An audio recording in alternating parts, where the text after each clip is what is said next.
Students, I am Nimra Arif. हम पढ़ रहे हैं नाइन्थ केमिस्ट्री का हमने स्टार्ट किया था चैप्टर नंबर 8 केमिकल रिएक्टिविटी। आज हमारा चैप्टर नंबर 8 का लेक्चर नंबर 11 है और आज हम डिस्कस करेंगे नॉन मेटल्स के बारे में। कल हमने अपना मेटल्स का टॉपिक कंप्लीट कर लिया था, जिसमें हमने मेटल्स की डेफिनेशन डिस्कस की, मेटल्स की टाइप्स डिस्कस की थी, physical properties, chemical properties, metallic character को डिस्कस किया था और उसके बाद हमने कंपैरिजन डिस्कस किया था मेटल्स, अल्कली मेटल्स और अल्कलाइन अर्थ मेटल्स के दरमियान। कुछ यूजेस डिस्कस किए थे, इनर्टनेस डिस्कस की थी सिल्वर गोल्ड एंड प्लैटिनम की। आज हम स्टार्ट करेंगे नॉन मेटल्स। नॉन मेटल्स वो बिल्कुल ऑपोजिट हैं मेटल्स की। डेफिनेशन से स्टार्ट करते हैं। The elements which form negative ions, ऐसे एलिमेंट्स जो नेगेटिव आइंस बनाते हैं और उन नेगेटिव आइंस को हम नाम देते हैं एनाइंस का। बाय गेनिंग गेन करके उन एलिमेंट्स को हम नाम देंगे नॉन मेटल्स का।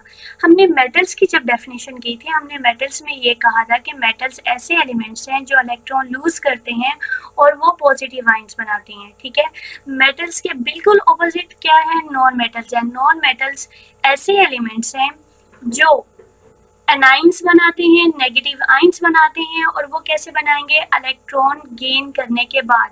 मेटल्स की प्रॉपर्टी है इलेक्ट्रॉन लूज करने की, तो नॉन मेटल्स की प्रॉपर्टी है इलेक्ट्रॉन गेन करने की। एग्जाम्पल देखते हैं हम। नाइट्रोजन, ऑक्सीजन, सल्फर, ये सारी नॉन मेटल्स हैं। अगर हम बात कर लेते हैं हेलोजेंस की, फ्लोरीन, क्लोरीन, ब्रोमीन, आयोडीन, ये भी क्या है, नॉन मेटल्स हैं। नॉन मेटेलिक करैक्टर क्या है, the tendency of the elements to accept one or more electrons, element की वो एबिलिटी, वो सलाहियत, टेंडेंसी जिसे वो क्या कर रहे हैं, इलेक्ट्रॉन को एक्सेप्ट कर रहे हैं। एक इलेक्ट्रॉन भी और एक से ज्यादा इलेक्ट्रॉन भी हो सकते हैं।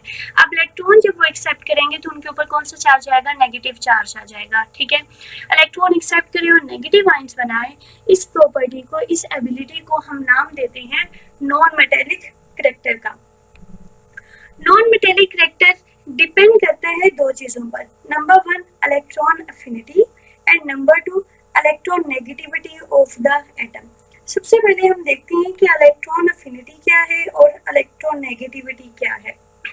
अभी हमने डेफिनेशन में कहा है कि नॉन मेटल्स ऐसे एलिमेंट्स हैं जो इलेक्ट्रॉन को एक्सेप्ट करते हैं, इलेक्ट्रॉन गेन करते हैं। अब इलेक्ट्रॉन गेन करने के बाद जब कोई एटम इलेक्ट्रॉन गेन करता है, न्यूक्लियस इलेक्ट्रॉन को अपनी तरफ अट्रैक्ट करता है। जब इलेक्ट्रॉन शेल में, वैलेंस शेल में ऐड होता है तो उससे एनर्जी रिलीज होती है।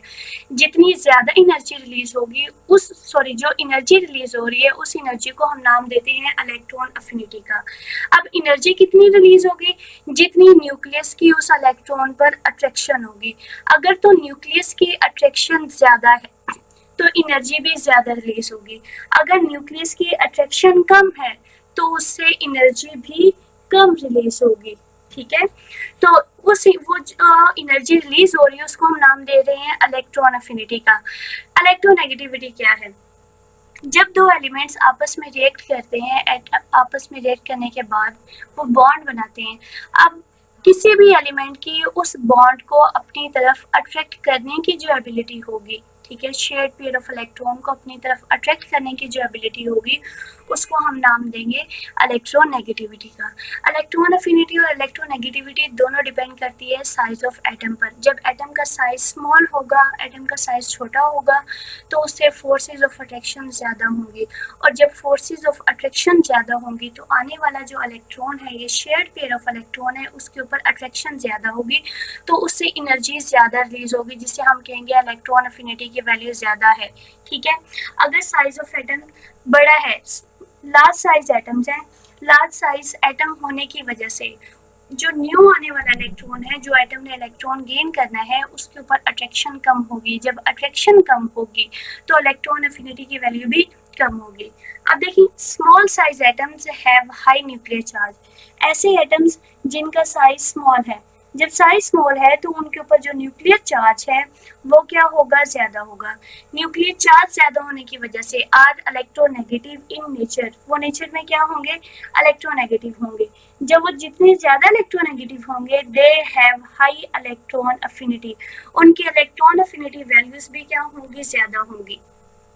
क्योंकि स्मॉल साइज की वजह से हाई न्यूक्लियर चार्ज है तो आने वाले इलेक्ट्रॉन के लिए अट्रैक्शन ज़्यादा होगी। जब अट्रैक्शन ज़्यादा होगी तो उसे एनर्जी जो है वो ज़्यादा रिलीज होगी। And possesses non metallic character, और वो क्या पोजेस करते हैं, नॉन मेटेलिक करेक्टर पोजेस करते हैं। ट्रेंड देखते हैं पीरियोडिक टेबल में along group and along period. ये ट्रेंड देखने से पहले हम एक पिक्चर को डिस्कस करते हैं। अगर आप इसमें देखें, ये हमारे पास क्या है, फर्स्ट ग्रुप है, सेकंड ग्रुप है, थर्ड है, 4, 5, 6, 7, 8, और ये हमारे पास इस तरह से क्या है, पीरियड्स हैं। अगर हम फर्स्ट ग्रुप की बात करते हैं, hydrogen, lithium, sodium, potassium, rubidium, caesium. अगर हम एक चीज़ को नोट करें, जैसे जैसे हम ऊपर से नीचे की तरफ आ रहे हैं, टॉप से बॉटम की तरफ आ रहे हैं, एटॉमिक साइज इंक्रीज हो रहा है। एटॉमिक साइज इंक्रीज क्यों हो रहा है? क्योंकि नंबर ऑफ शेल्स इसमें ऐड होते जा रहे हैं। जब नंबर ऑफ शेल्स ऐड होंगे, ठीक है, एटॉमिक साइज इंक्रीज होगा तो न्यूक्लियस और वैलेंस शेल के दरमियान जो डिस्टेंस है वो इंक्रीज हो जाएगा। जब न्यूक्लियस और वैलेंस शेल के दरमियान डिस्टेंस इंक्रीज होगा तो न्यूक्लियस की वैलेंस शेल पे जो फोर्सेस ऑफ अट्रैक्शन है, जो ग्रिप है, वो वीक हो जाएगी। और जब फोर्सेस ऑफ अट्रैक्शन वीक होगी तो आने वाला जो इलेक्ट्रॉन है उसको जो हैंडल करना है, उसको ग्रिप करना है, अट्रैक्ट करना है, कम फोर्स से न्यूक्लियस उसको अट्रैक्ट करेगा। जब वो न्यूक्लियस कम फोर्स से उसको अपनी तरफ अट्रैक्ट करेगा तो एनर्जी भी कम रिलीज होगी। जब एनर्जी कम रिलीज होगी तो उसे हम क्या कहेंगे कि इलेक्ट्रॉन अफिनिटी की वैल्यू कम है। इलेक्ट्रॉन अफिनिटी की वैल्यू कम है, इसका मतलब नॉन मेटेलिक करेक्टर वो भी क्या है, कम है, क्योंकि नॉन मेटेलिक करेक्टर डिपेंड कर रहा है इलेक्ट्रॉन अफिनिटी पर। इलेक्ट्रॉन अफिनिटी डिपेंड करती है साइज ऑफ एटम पर, ठीक है।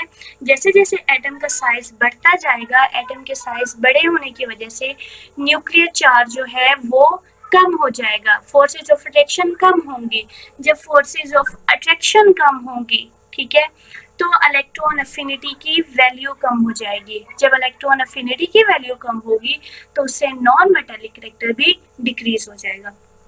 अगर हम पीरियड की बात करते हैं, सेकंड पीरियड देखिए, lithium, beryllium, boron, carbon, nitrogen, oxygen, fluorine and neon. Neon को अगर हम निकाल दें, लिथियम से फ्लोरीन तक देखें।